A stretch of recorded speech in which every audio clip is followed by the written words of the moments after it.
жаңа нәрсе ғой. Енді қазір машинаның іші, машинаның сырты бір күн машинаның үстінде жүргіземіз десем. Отырып алма. Жақсы студия декорацияң керек.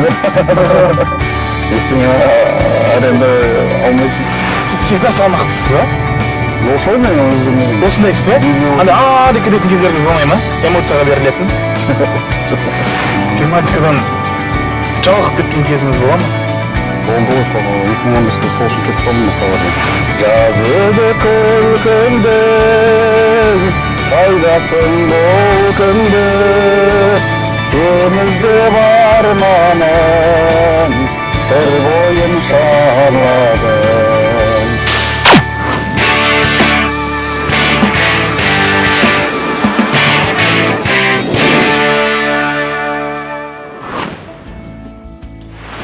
Сәлем достар, бұл Желмая интернет жобасы. Менің аты жөнім Данияр Есен. Ал енді бүгінгі менің қонағымды сіздер жақсы танып отырсыздар. Экраннан күн сайын көресіздер. Қазақстанның мәдениет қайраткері, белгілі тележүргізуші, журналист Зейін Әліпбек. Зейін аға, ассалаумағалейкум. Қош келдіңіз. Жалпы автокөлікте бұрын соңды сұхбат беріп көрген бе едіңіз? Жоқ, автокөлікте келе жатып, бұл сұхбат беруім осы бірінші рет, алғаш рет өзіме де қызық болып отыр. Иә, енді бүгін Нұр-Сұлтан қаласының ең көрікті жерлерін аралап, өзіңізбен аз-кем сұхбаттасамыз аға. Журналист дегеніміз кім сіз үшін? Мен үшін журналист деген ол ең алдымен мемлекеттің, қоғамның жанашыры. Қоғамның жарасын көре білуші және соны осындай жара барын дабыл қағып айтып, соны емдеудің керектігін айтып, емдеудің мүмкіндігі болса жолдарын көрсететін мамандық иесі деп есептеймін журналист бірінші кезекте. Ал енді Зейін аға, біздің бағдарламамыздың, жобамыздың негізгі дәстүрлі сұрағы бар. Бүкіл қонақтарға қоятын бірінші сұрағымыз: Нұр-Сұлтанға қалай келдіңіз, қашан келдіңіз және қанша уақыт болды?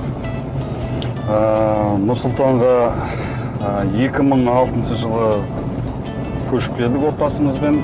Келу себебіміз сол жылы осында хабар агенттігінің бас кеңсесі ашылды Нұр-Сұлтан қаласында. Содан жаңағы қызметкерлер қажет болды.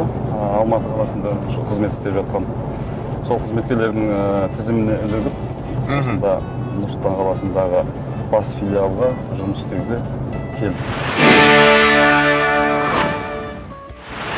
Енді Зейін аға, өзіңізді біз кішкентай кезімізден көріп өстік. Жаңағы хабар телеарнасының дүрілдеп тұрған шағы. Көптеген сол хабарда жарқ ете қалған бүкіл жүргізушілерді еліктедік, шынымызды айтайық. Сіздің сабырлығыңыз, сіздің сондай бір қалыпты ақпаратты жеткізе білуіңіздің өзі бір ерекшелеп тұрды сізді. Шыны керек. Енді студент кезде бірақ сіз осы жүргізуші боламын деген ой үш ұйықтаса түсіңізде кірмеген дүние. Иә, рас, солай. Сіз кастингтен өттіңіз. Хабар енді ашылып жатқан кезі, ол уақытта Қазақстанның ішінде бір сағатын ба, 3 сағатын ба алып эфирде болатын. Жаңалықтар шығып тұратын ол кезде, иә. Кәдімгідей жәке мәкесіз қабылданатын уақыт еді ғой демек. Ол солай болатын, иә. Жасыратын жоқ. Енді оны ашық айту керек, кез келген жерде ашық айта алады. Менде жеке басымда ол төбедегі Алладан басқа ешқандай бір қолдаушым ешкім болған жоқ. Мен ешкім білмейтін де, ешкім танымайтын да. Мен жаңағы кеше ғана университетті бітірген студентпін, журналист. Казгудың журфагын бітірген. Енді жаңадан бітірген студент кім тани қойсын? 96 жылы осы жаңа телеарна ашылып жатыр екен дегенді естіп, іздеп барып тауып алдым. Өзіңіз бардыңыз, Республика 13-ке өзіңіз бардыңыз? Республика 13, өзім бардым. Сөйтіп сол жерде әйтеуір кісілерден сұрастырып жүріп, әйтеуір рұқсат сұрап кіріп. Кәдімгі кастинг болды, кәдімгідей? Жоқ, ол жерде былай ғой, кастинг болған жоқ, өйткені мен алғаш барған кезде жай ғана жаңалықтарда жұмыс істейтін тележурналист, тілші ретінде. Редактор. Тілші болуға, қарапайым айтқанда, сол болуға, тілші болуға сұранып кірген. Ол кісілер айтты, ол кезде осы кім продюсер, жаңалықтардың продюсері Махат Садық деген ағамыз екен, журналист. Содан кейін Сағындық Нұрекеев деген ағамыз болды, сол кезде істейтін, ол қазақ телевизиясының беріп істеп жатқан журналист ағамыз. Сол кісілер айтты, сынақтан өту керек. Мен эфирге бір записьті жазбаны көрген кезімде алғаш рет. Мен басқа жүргізушілерге ұқсаған жоқпын. Басқа жүргізушілер сияқты жақырап отырған жоқпын. Басқа жүргізушілер сияқты әдемі, жарасымды болып отырған жоқпын. Мен эфирде өмірімдегі сияқты қарапайым ғана отырдым да. Сол өзімнің образымды, сол кездегі телевизиядағы образға мен сәйкес келмейді. Оған жараспайды, оған келмей тұр деп түсіндім. Көпке де болай мүмкін емес, бір-екі жүргізгеннен кейін алып тастайтын шығар деп ойлап жүрдім мен, шыны керек, көпке дейін. Сосын қарасам, әлі жүргізіп жүрдім, әлі бір ай өтті, 2 ай өтті, 3 ай өтті. Мен әлі күтіп жүрдім, сол жарты жылға дейін. Сен бір күні қорытынды жаңалықтар жүргізесің дейді. Наоборот айтады уже. Керісінше ағырай тартып барады. Керісінше. Масқара дедім, қызық болды ғой деп. Мен оғымда енді бүкіл көрермен оғымы сияқты өте сол кезде. Бәрі жалтырап отыру керек, күшті күліп отыру керек. Иә, сол уақытта. Әдемі жымиып отыру керек жаңағыдай. Менде ондай қабілет болмады ғой. Сол уақытта негізі ұшқалақтанып, өз-өзін көрсетуге тырысқан. Болды енді ондайлар. Болды. Мен өзімде жоққа шығармаймын енді. Оны қазір айтайын десе өзіміз әріптестеріміз ғой. Иә. Бойында арыстың, өзіңмен таныстым, жайнаған гүлдей құрбым сен, жағада тұрдың сен. Жаз еді күлкіңдей, қайдасың бұл күнде, сен іздеп арманым, сыр бойын шарладым. Сен іздеп арманым, сыр бойын шарладым. Бәрекелді. Мынау шапалақ ұрайын десем, рульдің қолына жіберіп алған ба деп тұрмын. Иә, керемет аға, керемет. Эксклюзив, құрметті көрермендер. Зейін Әліпбектің бұрын сіздер экрандағы бейнесін көргенмен, енді ән айтқан сіздер бірінші рет көріп тұрсыздар. Аға, қазір сіз өзіңіз айтып жатырсыз, мен қазір теледидарды күн сайын қарамаймын деп отырсыз. Қазір көп жағдайда мына YouTube болсын, смартфон болсын, гаджет болсын, соған халық тәуелді болып қалды. Сіз қалай ойлайсыз? Алдағы 10 жылдыққа телевидение өмір сүруі мүмкін бе? Өмір сүреді, телевидение өмір сүре береді. Мынау басып кетпей ме мынау телефон, экран, смартфон? Бұның мына жерін аражігін ашу керек, мына нәрсені ашу керек. Сала бар ғой. Жаңалықтар бар, сосын сараптама бар, бағдарламалар бар, телевизияда. Жаңалық беруде әрине қазір оны мойындауымыз керек, телевидение қалып кетті. Жаңалық беруден интернет озып кетті. Гаджеттер, планшеттер, мобиль телефондар, олар озып кетті. Бір ғана строкамен бере салады болды. Иә, бір сөйлем жаза салады. Әлеуметтік желі озып кетті.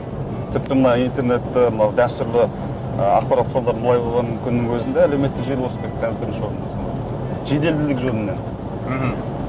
Рас. Ал сараптама жөнінен, тұрақты бағдарламалар жасау, шоулар жасау, деректі дүниелер жасау жөнінен әлеуметтік желіде, жаңағы ақпараттық интернет порталдарда олар телевидение әлі жеңе қойған жоқ. Бәлкім жеңе алмайтындар шығар. Өйткені әлеуметтік желіде ол таза журналистика деп айтуға келмейді, әлеуметтік желі тек таза ақпарат бөлісуші бір құрал. Жедел түрде бөлісуші құрал. Интернет сайттар, әрине олар да жедел ақпарат, бірақ ол жерде дәстүрлі журналистиканың өзінің журналистика жанрына қойылатын талаптар бар, соңында орындалу керек, сондықтан оның өзінде біраз уақыт алады. Сондықтан екінші орынға интернет кеңістік түсіп отыр, үшінші орынға барып қазір телевидение. Бірақ телевизия өледі деп айтуға болмайды. Зейін аға, мен енді өзіңізді сырттай амандасып жүремін. Енді шынымды айтсам, бұл менің өзіңізден алып отырған алғашқы сұхбатым екен. Енді сіздің сондай экранда, эфирде сондай салмақты екеніңізді бүкіл дүйім жұрт жақсы біледі. Мен кей уақытта ондай адамдар болады, эфирде салмақты болып көрінгенмен, өмірде мүлдем басқа адамдар. Енді сіз эфирде қандай екенсіз, өмірде де сондай. Жаңа айтып отырсыз ғой, мен еш нәрсеге аса қатты бір танымал болайыншы деп талпынған жоқпын. Бұны Алла тағала өзі маған берді деп өзіңіз айтып отырсыз. Осыдан да бір үлкен ой түйіп отыр негізі, шынымды айтсам. Өйткені біреулер тыраштанады, талпынады. Талпыныс деген дұрыс қой, бірақ дегенмен де қуған жетпейді, бұйырған кетпейді деген сөздің бүгін өз бір мәнісін түсініп отырған сияқтымын. Енді біздің Желмая интернет жобасының көрермендеріне айтар сіздің тілегіңіз болса, камераға айтып қарап мархабат ендеше. Ал Желмая интернет желісінің көрермендері көбейе берсін. Осы интернет желісін қарап жүріңіздер деймін. Бүкіл көрерменге тілейтін амандық, отбасыларына амандық, тірліктеріне береке тілеймін. Атыңызға затыңыз сай екен аға. Зейін деп бекерден бекер қоймапты. Бүгін енді соған көзім жетіп отыр енді негізі. Рахмет Зейін аға, өзіңізге. Рахмет сізге көп. Сіздің экраннан кетпеңіз, алыстамаңыз енді. Өйткені бәрбір жастарға беретін дүниелеріңіз өте көп.